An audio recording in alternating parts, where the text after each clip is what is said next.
Good evening, everybody. I declare open this hearing of the Senate Foreign Affairs, Defence and Trade References Committee's inquiry into the Management of Defence Estate Assets.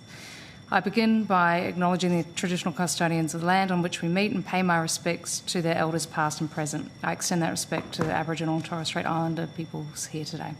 The committee will be conducting today's hearing in person. I am Senator Collins, Chair of the committee, and I'm joined in the room by Deputy Chair Senator Ciccone and Senator McLaughlin.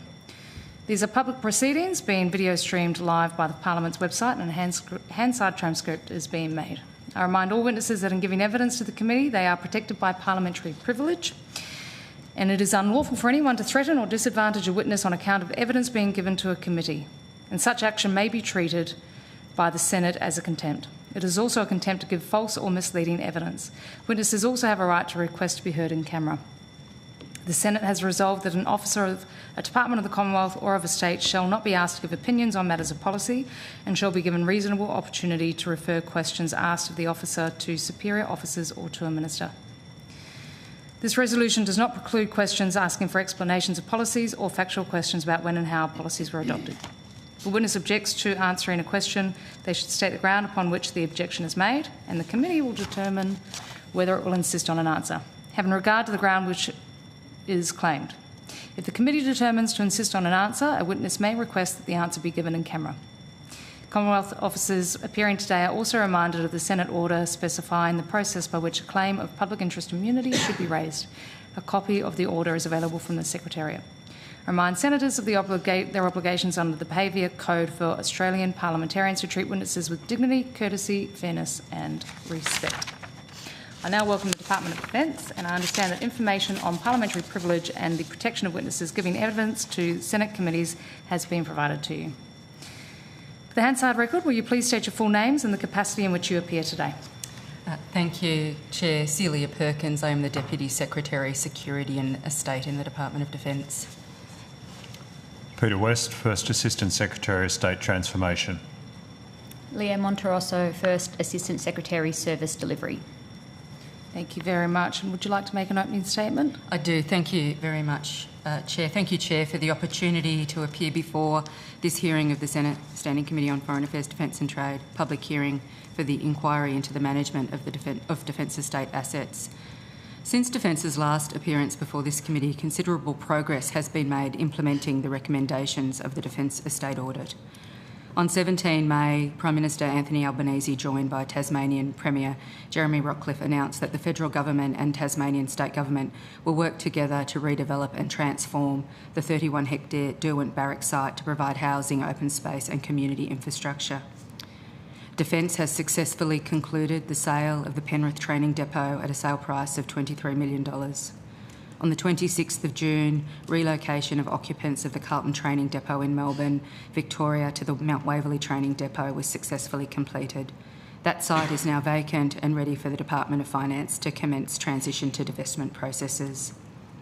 Community consultation and stakeholder engagements have continued around Australia, with more than 25 stakeholder engagements attended by over 1,700 attendees.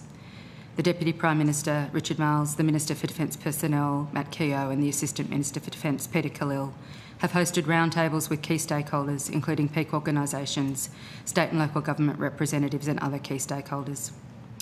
Defence has completed engagement with over 9,000 ADF and APS staff and affected cadet units. An outreach is underway with state and territory education departments and local government authorities to discuss the availability of facilities for cadets. Detailed planning to manage the history and heritage of Defence sites, museums and collections continues. And Defence has hosted members of this committee at site visits at HMAS Penguin, Victoria Barracks Sydney, Victoria Barracks Melbourne and RAF Williams Point Cook. And we're happy to take your questions today. Thank you. Thank you very much, Ms Perkins. Just a quick question on that, on the progress. Since we last saw you, are you able to give us an indication on when Victoria Barracks will be handed over to the Department of Finance? Senator, there are 3 Victoria Barracks, Brisbane, Sydney and Melbourne. Sydney.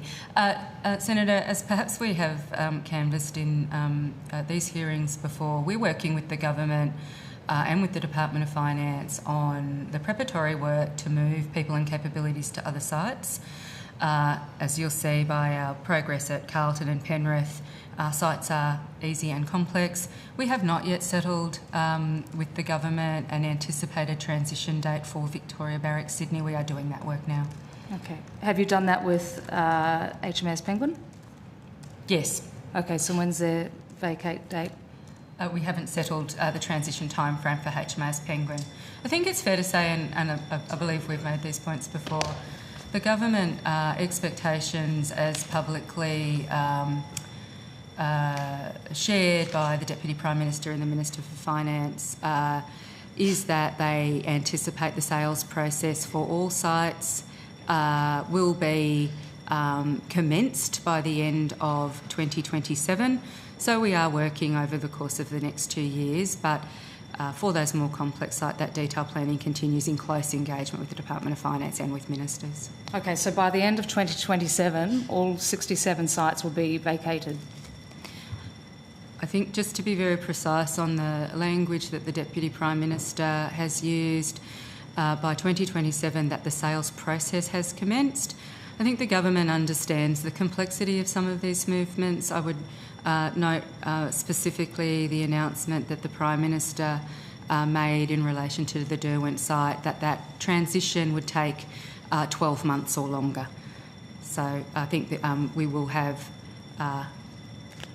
completed transition from as many sites as we can, and we will work with the government on where the planning and the movements of people might extend beyond that. I would note that sales processes can and historically have commenced prior to fully vacating a site. So has the sales process commenced on Victoria Barracks Sydney? No, it has not. No. Do you anticipate when that will start? So a really important point for us to start with, as the government has directed the public service on implementation of the estate audit, the actual process of divestment of sites will be a responsibility for the Department of Finance. As I think we've discussed before, as Defence vacates and makes plans to vacate sites, we will be working with the Department of Finance on their acceptance of a site and the work to commence a sales process. Okay. Can Defence still occupy a site when it's held by Finance? Yeah, certainly. So, and I'll give you a good example of that. Defence exists on the estate. The Defence estate's 3.5 million hectares and hundreds of sites around the country. Many of those are leased. So the ownership of a site doesn't preclude occupation, obviously. One more recent Defence divestment that's been highly successful was an arrangement between the Commonwealth and the South Australian Government in support of the AUKUS Optimal Pathway. And so in that undertaking, a number of sites transitioned ownership between the Department of Defence and the South Australian Government. That included important land at the Osborne shipyards that we need for the training centre and the future submarine build site, and Defence has sold to the South Australian Government Keswick Barracks. We did that. We have finalised that sale arrangement, but with an ongoing lease for Defence to retain on site until we transition to other parts of Adelaide. So there are arrangements that we've historically used quite successfully to allow planning't for the future owner or occupier of a site. Yeah. Understood. Thank you. Just want to move to the Base Services Transformation Program. The first of the Base Services Transformation Program contracts was signed on the 19th of July in 2024, 6 months after the Estate Transformation Division had formed. Were the Base Services Transformation Program members briefed on the work of the Estate Transformation Division? I'll put a little bit of a frame around that for you, and then Ms Monterosso is responsible for Base Service Transformation and the Base Service contracts, and she can speak in more detail. And there's two important points to that. The base service contracts are now the fourth generation of service delivery through that method in Defence. The base transformation approach to market happened over a number of years before we started entering into this new generation of contracts from 2024. The last of them went into effect in February of this year, 2026.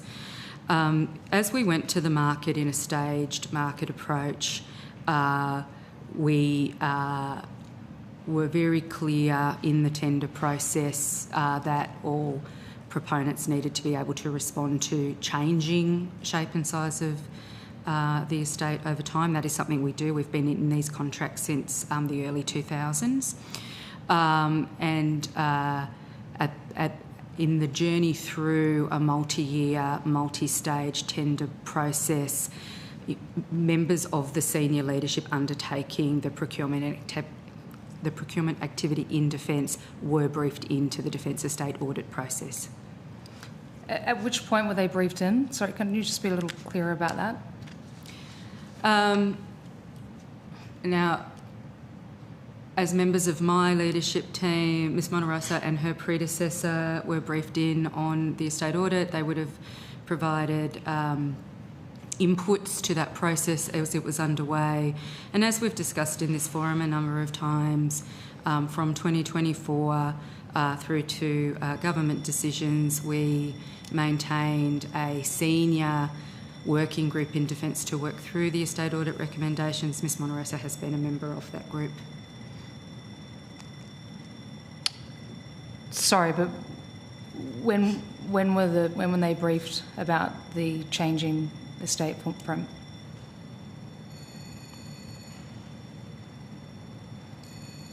So I think the first question I think I'm responding to, Chair, is were the people leading that procurement aware of the estate audit and briefed on it? Ms Monorosa and her predecessor would have been part of the team in Defence briefed into that work.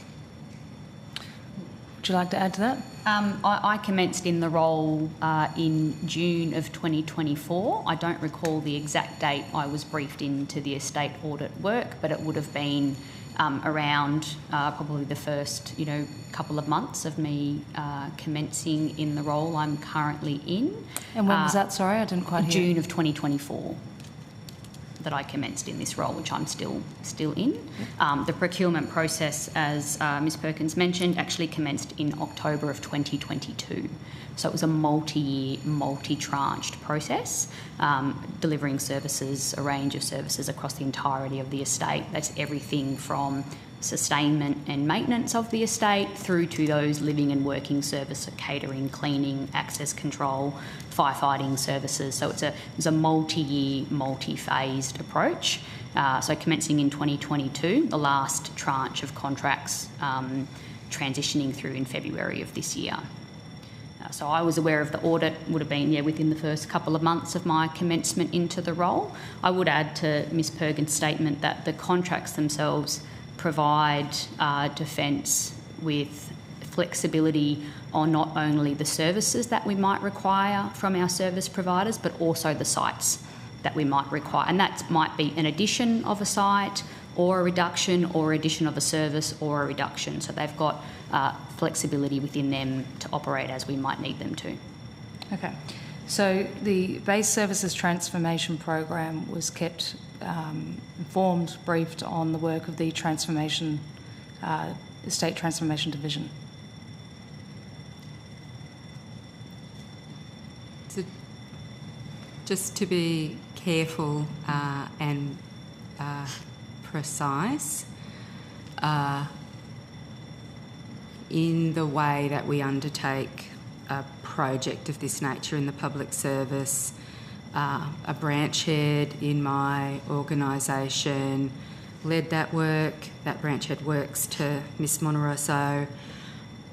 I would be happy to take on notice if he was briefed in, but the leadership providing oversight of the entirety of the program was.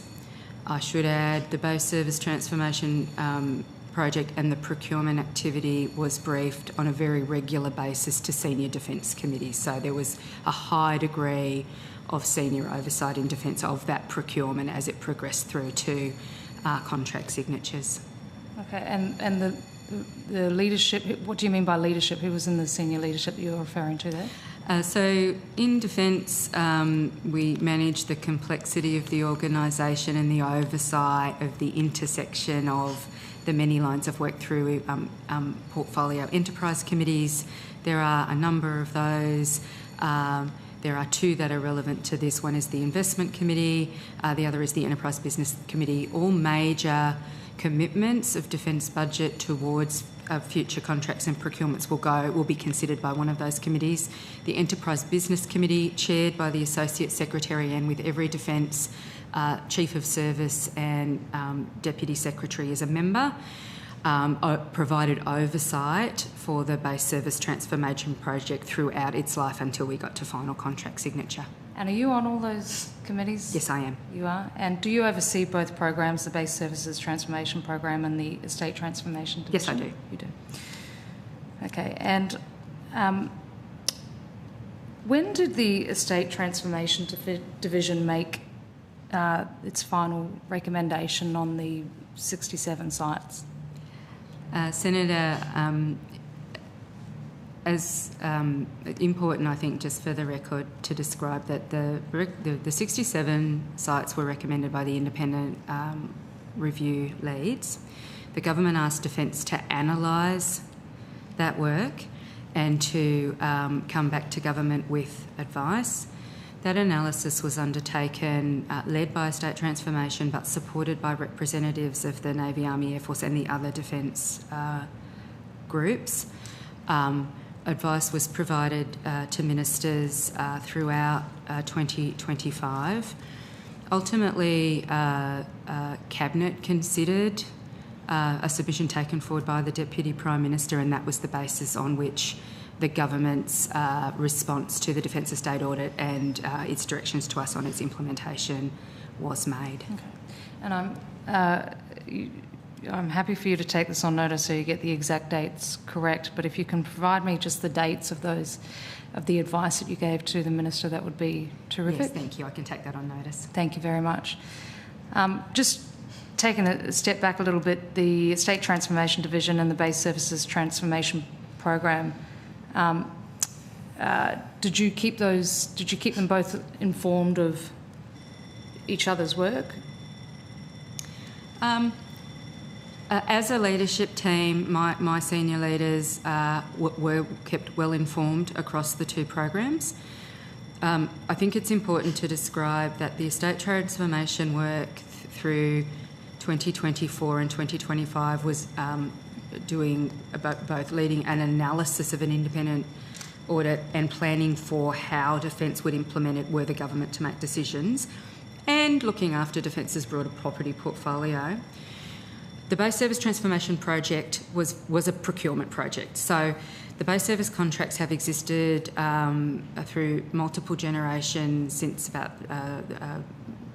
the early 2000s.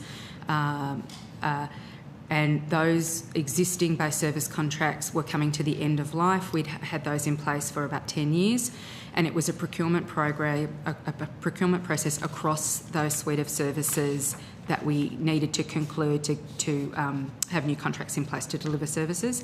So it was very technical procurement activity to replace like-for-like contracts across Defence. So it's very different work. Technical procurement processes are highly governed for probity reasons. So they would be less aware, but their leadership was abreast of the broader strategic direction. Okay. So the majority of the Base Services Transformation Program contracts were signed in the second half of 2025, and they totalled more than $14 billion. And just for the sake of brevity here, I'm going to give you three options to choose from with this question. Were these tenders awarded on the current footprint, the post-divestment footprint, or a combination of both? I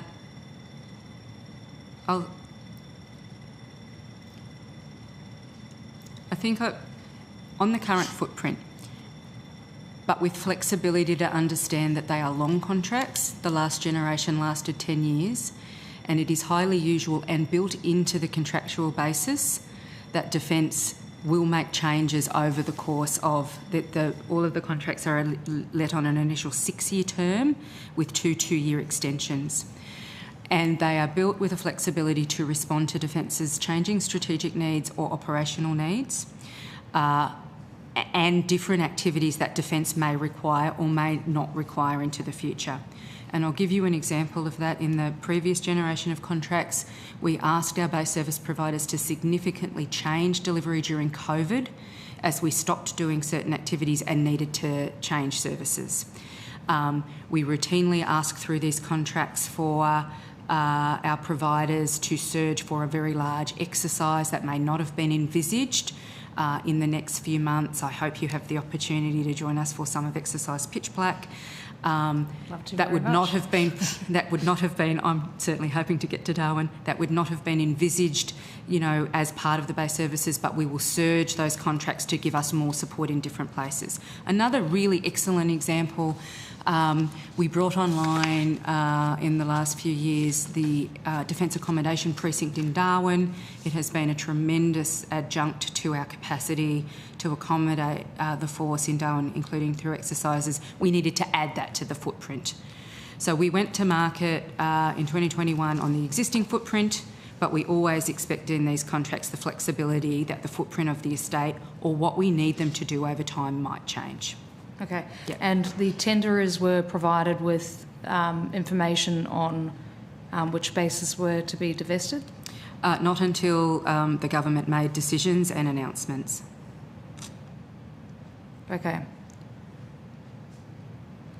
When was it then that the government actually made the decision to divest? Because we know that the announcement was in February. Yes. So when was the actual decision made? So we informed all stakeholders, including base service contractors, but other contractors who work on the estate, and there are many of them, following the government's announcements on the 4th of February.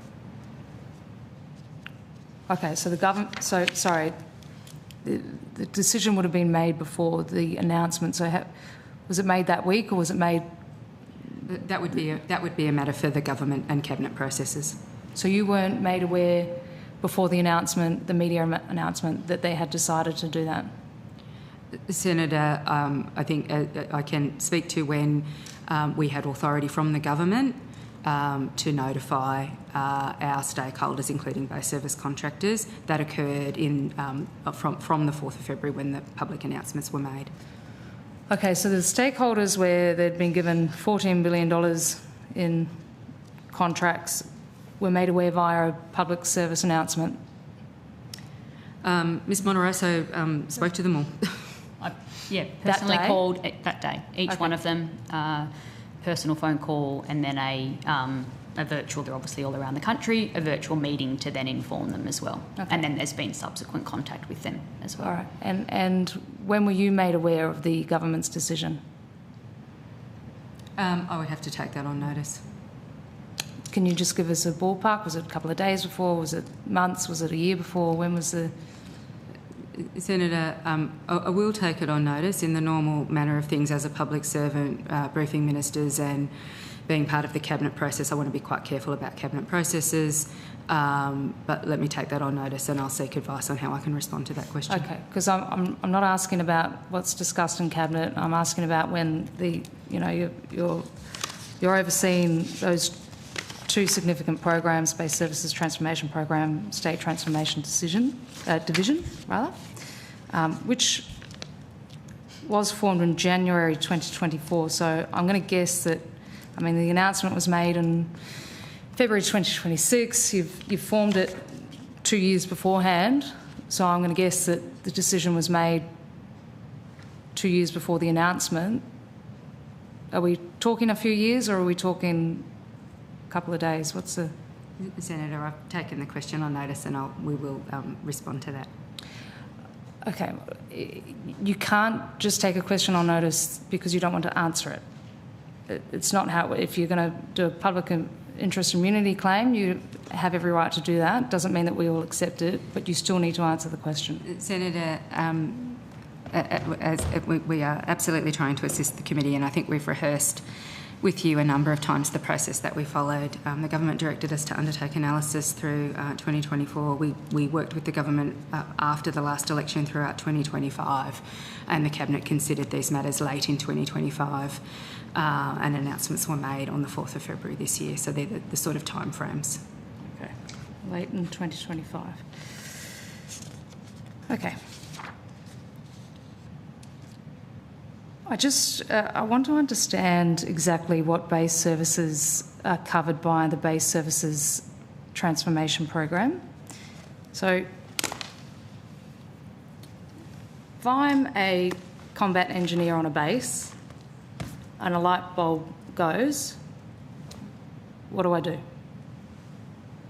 I can probably start. Base services contractors. There's 13 providers that deliver all of the services that you would need across a base on a day-to-day perspective. And that is everything from the moment you walk into the base and you swipe your Defence Common Access card. So the first point of call is your access control officers, so base security is part of that program. I'm not asking about the 13 providers. I'm saying if I am in my office, combat engineer, planning some pretty cool things to blow up, and my light bulb goes, what would you do? How can I change it? You would log a job on Service Connect, which is an app that we have, or on the intranet, the Defence intranet, and somebody would come out and change your light bulb for you.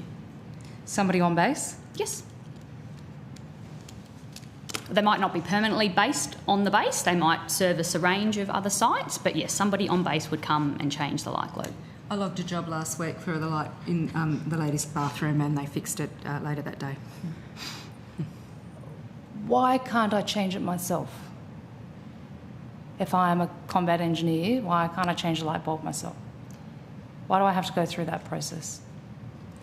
Senator, I might start at the policy position of a number of governments over many decades on base services. So the base service contracts are designed because a really important piece of work at the start of the Howard government looked at Defence's capacity to deliver capability and our cost basis, and that was what led us to a number of important programs for outsource of service provision. Garrison services, what we now call base services, were the very first of those.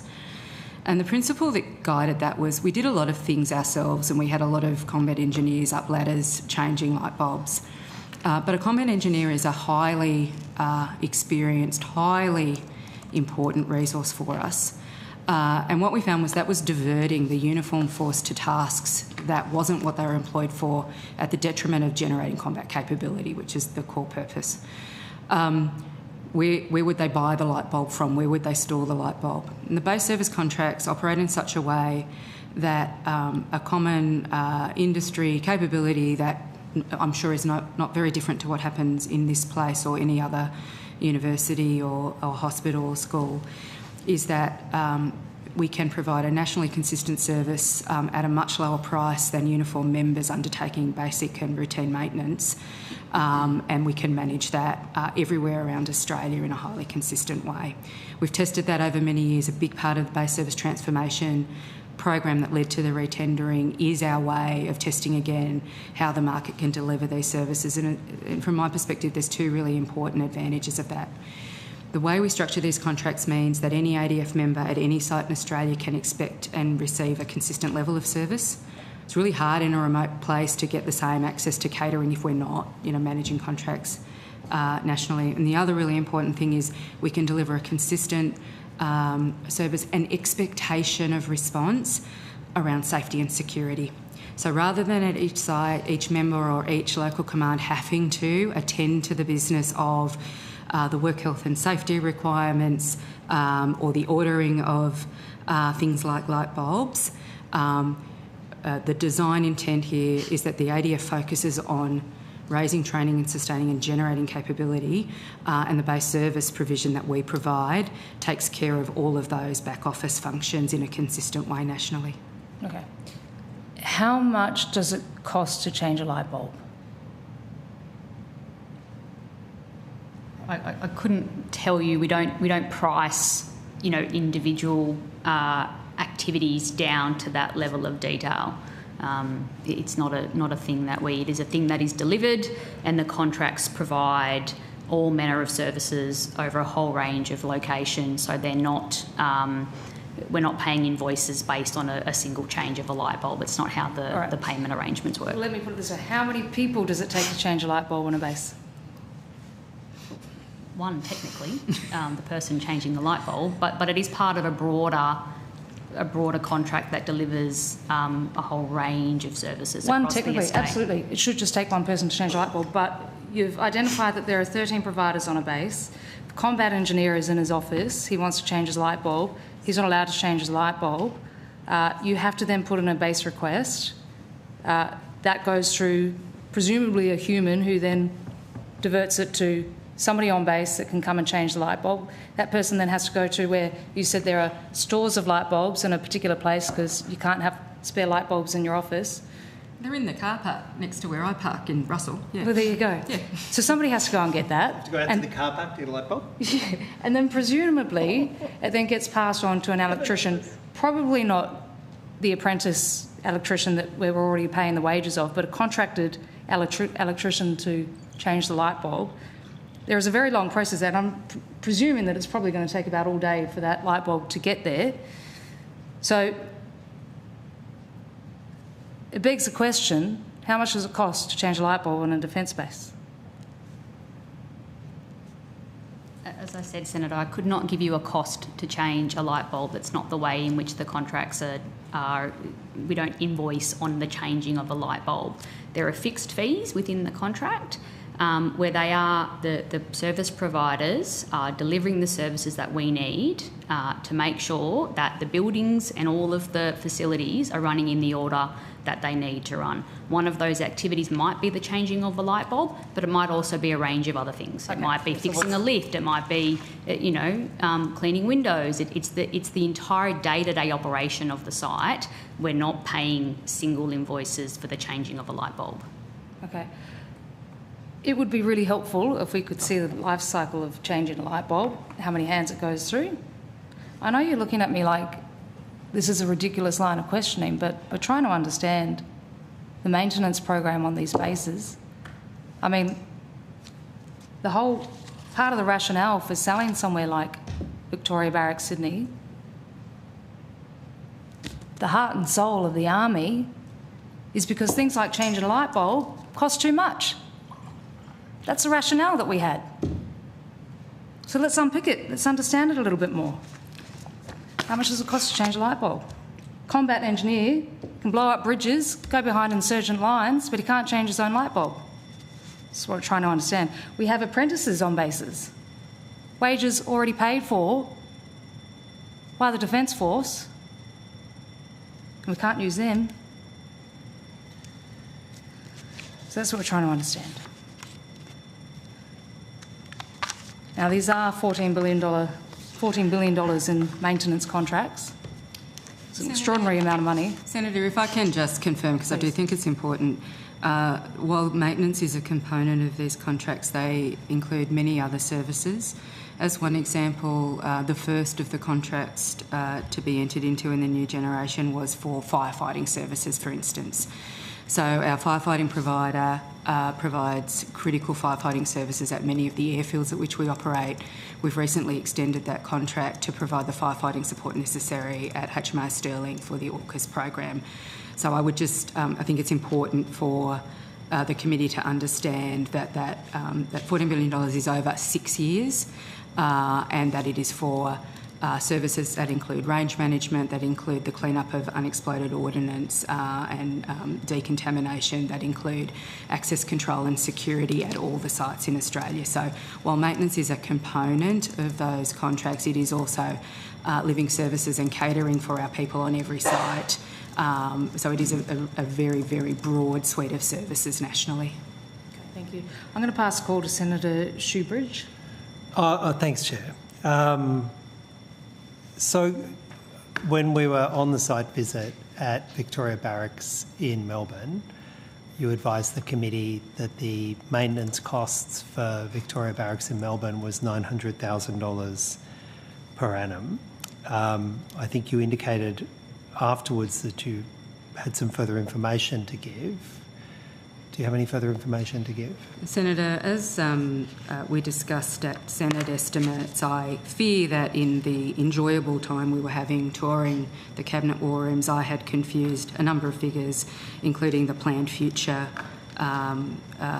investment requirements. And I think as we've responded to the question on notice on that matter, it is important that I have done work in Defence and with the Department of Finance. So what is the maintenance costs for Victoria Barracks? As I said, we've taken that on notice. I am not sure yet from estimates whether that answer has made it back to you. Well, you can just give it to me now. I'm not in a position to do that today, Senator. But you know it. No, I don't have that number with you, as I said. How much is it?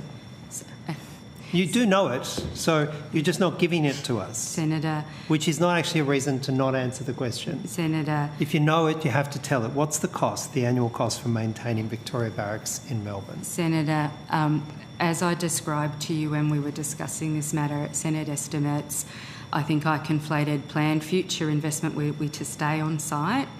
The point we were making before you joined us here is that the nature of the way that the base service contracts are constructed make it difficult to get a very explicit site. But there's the additional point, I think we've responded to a number of questions of notice from this hearing and Senate estimates, is that the Commonwealth... You know, sorry, stop, because we only got a short amount of time. If you're not going to provide us with the answer, but we're just going to get a kind of series of statements about the difficulty of the task... Can we just get to the chase, and you're not going to give us the answer today about how much it costs to maintain Victoria Barracks in Melbourne? Senator, what I can say... No. I don't want to get along... Sorry. Let the witness answer you. Well, Chair... You just cut her off twice now. You've cut her off twice. We don't have... Well, OK. Let her finish. What is the cost of maintaining Victoria Barracks in Melbourne? Senator, the government is of the position that making public specific financial information, including running costs for the planned divestment sites, would diminish the Commonwealth's commercial advantage in achieving best market value for each site. You see, I'm going to press for an answer because, and if you want to take it on notice to consider a public interest immunity claim, you're entitled to do that, but I'm going to press for an answer. What's the answer? Thank you, Senator. As I've just said, the Commonwealth's position is that making public specific financial information, including running costs... This is not how it works. This is not how it works. If you have an answer, you have to give it. You simply making a statement to that effect is not providing an answer. A public interest immunity claim is made by a minister, not by you. Certainly. And so if you want to take it on notice to make a public interest immunity claim, then that's how you go about it. Senator, I would just note that the complexity here, of course, is that the divestment process and the approach to market will be a matter for the Department of Finance, but I'm happy to take on notice your question. Thank you. Now you see... I'm now going to ask you what the maintenance costs are for Victoria Barracks in Sydney. What are the maintenance costs for Victoria Barracks in Sydney? Senator, I'll repeat my earlier answer. What are the maintenance costs for Lancer Barracks in Parramatta? Senator, the government is of the view that making public specific financial information, including running costs for individual divestment sites, would diminish the Commonwealth's commercial advantage in achieving best market value for each site. Ms Perkins, the reason why, one of the many reasons why this project is about as popular as a dead cat in the community is because of the obscene lack of transparency that the department has. We had the minister come out trumpeting that these properties had to be sold because they were costing the public purse too much to maintain. And now we are asking to proof test that. How much do they cost to obtain? And we're now told, oh no, we can't tell you. Because if we tell people how much it costs to maintain it, that'll impact potentially on the sale price that we get when we flog it off. Do you not see the circularity of that? Can I just jump in, Senator Shoebridge? Well, can I just get an answer on the circularity? Well, no, because this is going to help you. That the minister actually announced, when he was announcing the sale of Victoria Barracks Sydney, he's out in front of Victoria Barracks Sydney, and he said how much it was going to cost over the next 10 years, $200 million. Double of what it used to cost. You see, I'll be quite frank, I don't believe the government on this. I don't think they're telling us the truth about the costs of maintaining these properties. I think it's political spin in order to justify the sale of them. And that's one of the many reasons why I'm seeking some answers on how much they cost to maintain. And when you sit there and tell me, oh, you can't tell us, because that might affect our sales price on a project we've already planned to do, that just fuels my suspicion, particularly when we get such rubbery figures like the Chair just mentioned. Do you not understand how not being transparent erodes public trust? Do you understand the erosion of public trust because these basic facts are not in the public domain? Do you understand that? Chair, I think given your opening statement, I mean, badgering the witnesses and you know, trying to put witnesses down, you know, we're here, we've got very limited time. I think it's better we get straight to the estate. Let's be clear. Let's be clear. The government has said they have to sell off Lancer Barracks in Parramatta because of the cost. They've said they have to sell off Victoria Barracks in Sydney because of the cost. They say they have to sell off Victoria Barracks in Melbourne because of the cost of maintaining it. And we're here doing a Senate review to test this. And we have the department here and they know the figures and they're refusing to tell us. Is that really the government's position? I might ask you. Taken on notice. And I think Ms Perkins has been very clear about the government's position. I'll move you on. just don't like the answer. No, because there was no answer. No, you don't like her answer. There was no answer. It's a big difference. Well, I'll try again. The answer is contradictory cost? to the evidence that we have before us because Minister Miles on the 6th of February made a statement about the maintenance costs that over the course of the last 5 years, Defence has spent $50 million in relation to the maintenance of this site, and that over the next 10 years it will be $200 million. Is that true? Senator, what I can say is that in the analysis that we undertook of the independent audit, we developed estimates across the proposed divestment sites of the estimates of sustainment costs and planned future investment.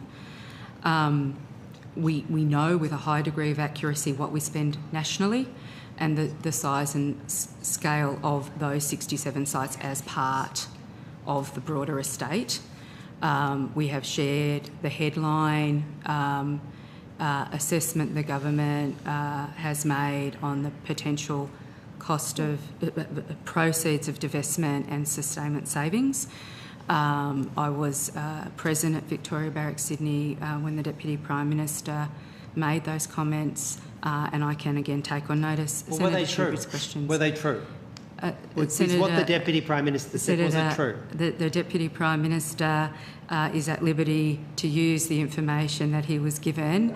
I am repeating the government's position. No, we're asking a simple question. I'm surprised that the senior official in Defence isn't able to answer this promptly. Is what the Deputy Prime Minister and the Defence Minister said about the maintenance costs of Victoria Barracks, Sydney, is it true? I believe if we were to refer to the transcript, he referred to sustainment and required future investment, and I believe it to be true. Right. I have had questions about the consultation process that you've undertaken since the decision to sell all these assets at the highest market price was made. How many consultation sessions have you had since then? To get the most recent tally, because I think Mr West did one yesterday, we're going to be in the mid-20s, 25, 20? Yes, thank you. To date, we've held, as of yesterday, 24 community information sessions. So that's sessions with external communities to Defence, but we've also held a number of internal sessions for our own staff as well. So with 55 internal engagements and 23 external community engagements, we currently have a further 10 community engagements scheduled. It'd be fair to say that these decisions have not been welcomed in the community engagement sessions. Do you agree, Mr West? Largely, communities have resisted and opposed the sales. We've had a range of views at all of the community sessions. Well, that doesn't answer my question. My question is that overall, you've been to, how many of these sessions have you been to, Mr West? Personally, I have done, I believe, 13 of them, of the community ones. You've been there. I haven't been to them all. Yep. I've had reports, though, from a good many of them, and the reports I've had are that the community opposes these sales with a high degree of consistency. Is that your reading of it? So we capture all community sentiments at each session we do, and as I say, genuinely the feedback has been very mixed. Yes, there have been some sessions where there have been, on balance, probably a stronger negative community view, but there are some sessions where the community is quite positive towards the divestment. Mm-hmm. So which communities are positive towards the sale? I would have to go back and review the records to ensure that I didn't misquote anybody. Well, I mean, I hear your exhaustion, Mr. West, in your answer, but you've said that there are communities that are supportive. You've only went to 13 of them. Which of those communities were supportive of the sales? As I said, Senator, I would need to go and check the records that we have taken of those so that I didn't mischaracterise any of those, the outcomes of any of those community sessions. Do you have records that you took of those community We've taken records of every single engagement, both internal and external, we have done. Will you provide those records to the committee, please? I'll take that on notice, Senator. What records do you keep? Senator, we've designed the community engagements to operate in a couple of parts. So community members are invited early. There are information and staff from Defence and the Department of Finance and local commands who can talk with community members. And in those sessions, we use a feedback form to either take down directly comments or feedback community members would like to leave with us, or they can fill them out themselves. We are working through now the collation of those. I think just to add to Mr. West's remark, I don't disagree in those. I personally have attended, I think, 5. There is strong emotional reactions, and I'm deeply conscious of engaging with those people thoughtfully and respecting many veterans in those groups, respecting very much their connection to these places. In each of the ones I've attended, there's also been a number of community members who see opportunity. In every engagement I've been to, there's usually a number of people quite keen to understand how to be involved with the Department of Finance on opportunities. I would say particularly community groups, schools and so forth. So just to reinforce Mr. West's point and yours, Senator, we knew this would be a very difficult process. We know that these sites are deeply valued. We know that this is causing distress. We are mindful and engaged in that. What is the purpose? You've made a decision to sell off each of these sites for maximum market value. That's the decision, is that right? No, Senator, we've made a decision to divest Ms. Perkins these was sites. nodding. So Ms. Perkins was nodding. So how? Tell us how that. So the government's direction to us in the public statements the Deputy Prime Minister's made is that in the implementation of the Defence Estate Audit, we are seeking to reshape the estate to focus on our future needs. Mr. Miles has said that he is seeking, the strongest market return. So I say, Mr. West, what was wrong with my characterisation of having decided to sell the sites to receive the highest market sale? Tell me how I'm wrong. So there's a variety of things which may happen with the sites. Some may be sold, some may be used for community uses, some may have parts of the sites extracted for history and heritage reasons, but there's a range of ways the sites may be divested. You might be compelled to deal with some heritage, but can you show me a public statement that challenges what was said in the audit and challenges what was said at the time the announcement was made, that the government has intended to get the highest market return? Is that a now qualified policy? Senator, is there a different policy? And if so, where do I find it? Senator, the government's response to the audit as published on the 4th of February remains the government's position. So what is the purpose of these community consultations? You see, I'll tell you another thing that drives the community absolutely to the edge. It's when the government makes a decision and then afterwards consults with the community, invites them around for a cup of tea, starts talking to them after they've made the decision. And I've got to tell you, I've had community after community contact me and they are downright furious about this. And these community consultation sessions you have are causing increasing anxiety because you're inviting them in after you've made the decision. Who made that process decision to only talk to the community after you decided to sell them? Was that you, Ms Perkins? The community engagement process is a government decision. We've been working very closely. Who made the with ministers decision on that? to consult the community only after you'd made the decision That was to a sell them decision off? of government. So it was a ministerial decision? Yes. And did they make the decision to consult? Was that always the idea? Was that always the optimal pathway here, to consult after you'd made the decision? Was that always the plan? Senator, as we've discussed many times, the process by which we undertook analysis and returned to ministers with advice, ministers took this matter to Cabinet and decisions were made in the normal process.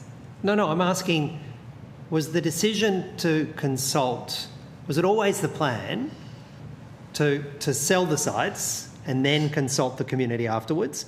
Or has this consultation been tacked on because you've realised just the extent of anger in the community after you've made the decision? It's a pretty simple question. When was that decision made to consult with the communities? Was it always the plan to consult with them after the decision had been made? Senator, just to reframe your question. No, please just answer it. Don't reframe it. Just answer it. The government has made an announcement of the intention to divest sites. 4 have now been sold. It is normal in our divestment process to engage in consulting communities. In the current process, the Department of Finance will undertake that activity. This community engagement is informing the divestment process. From the feedback, I would give you a few examples of how that engagement has in fact shaped how we might move forward.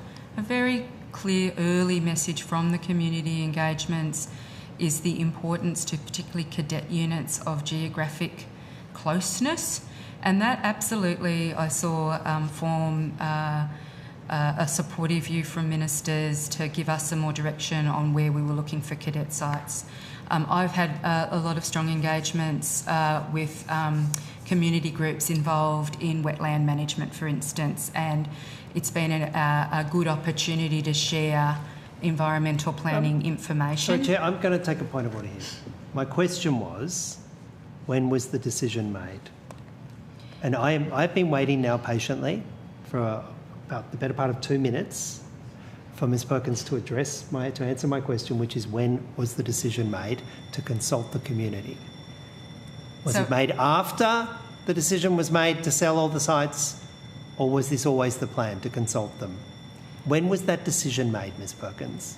Please answer the question. So the government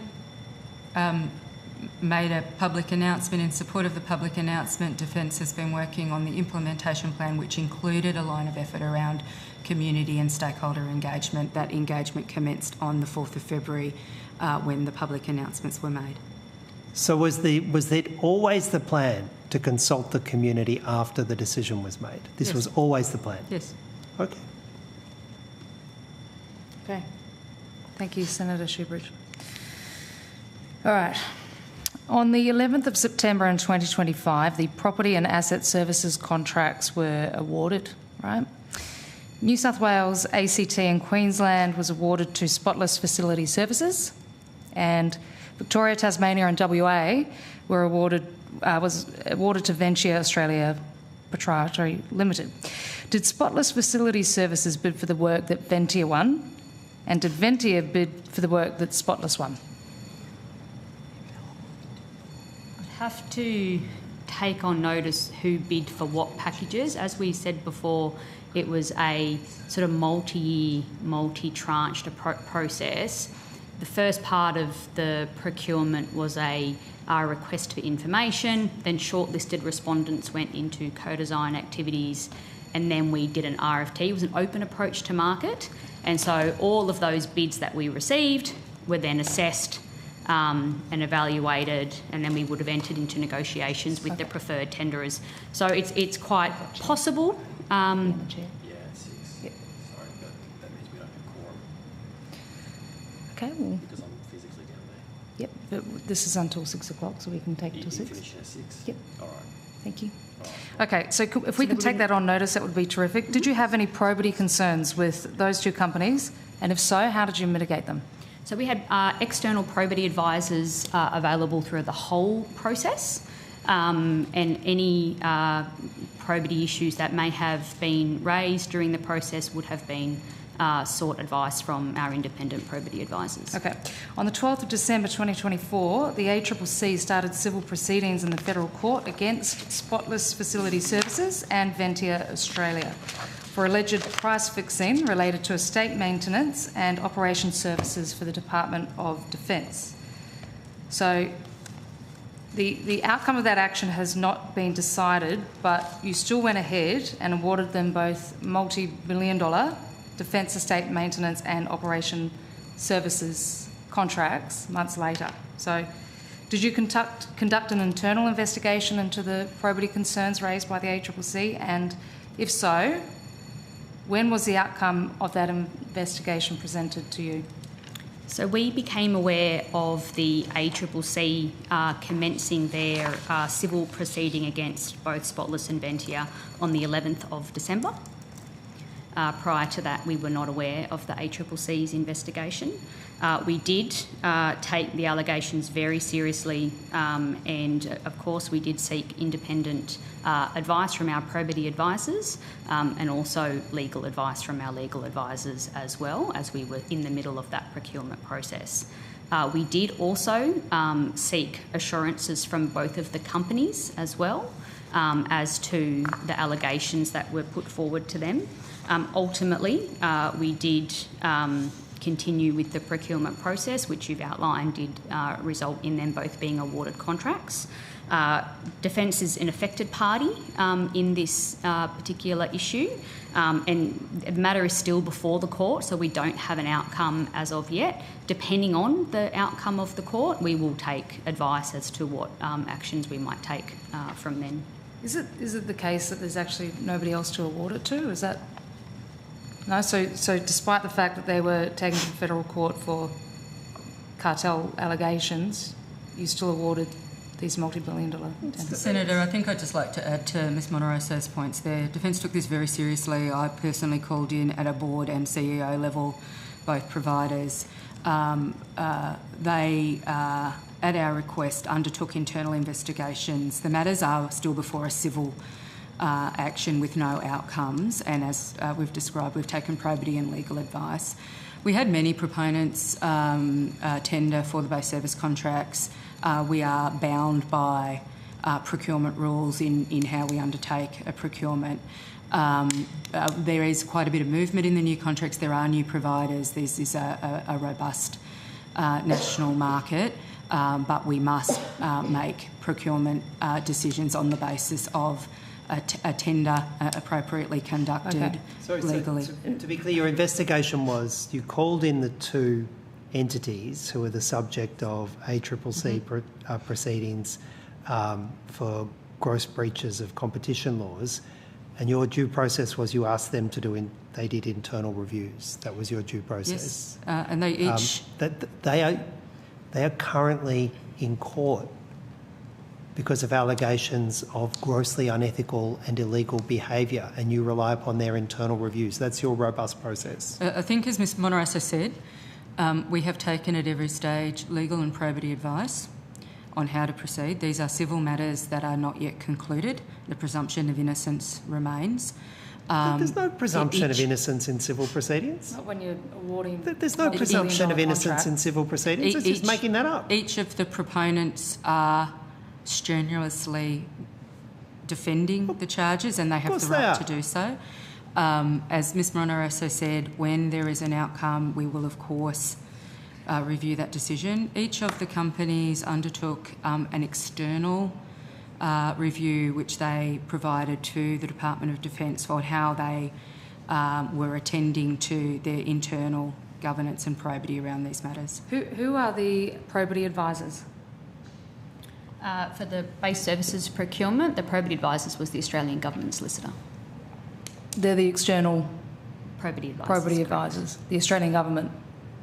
So the Australian Government Solicitor operates... Solicitor. Yeah. So to be clear, you've relied upon internal reviews by the two companies who are facing allegations of basically price fixing and cartel behaviour, and then if there's anything additional, they've brought their chosen consultant in to do a separate review, and you've looked at their chosen consultant's reviews. That's the protections you're putting in place for the public's expenditure on these contracts. Is that right? Senator, I've described the engagements we had. Ms Monorosa's described that we took independent legal and probity advice on how to proceed in the procurement. I think that's answered your question. Look, this is once the allegations about price fixing and cartel behaviour came up. What you've done since then, not the procurement. You've relied upon the corporations who are accused of cartel behaviour and price fixing. You've relied upon their investigations and their chosen consultants and the fact that they deny it. Is that right? And we will, of course, wait for the outcome of the ACCC action. Who is advising the ACCC? Oh, that would be a matter for the ACCC.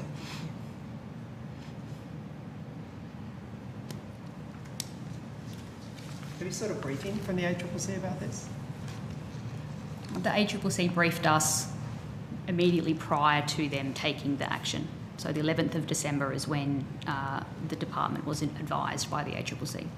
Did they brief you on who it was that alerted them to the cartel allegations?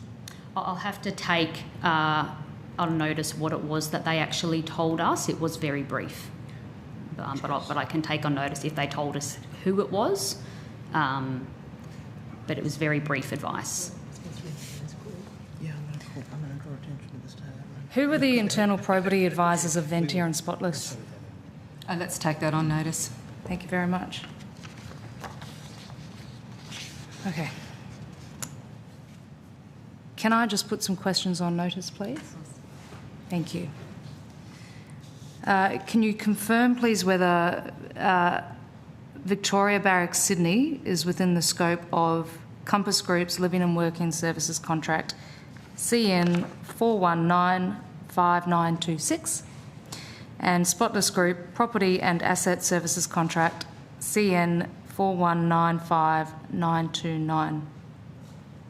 We'll take that on notice. Thank you. Sorry, I have one question on notice. You said that the Minister, when, the Deputy Prime Minister, made the statements about the costings for Victoria Barracks, you said it was based upon detailed information. Can you please provide that information to the committee?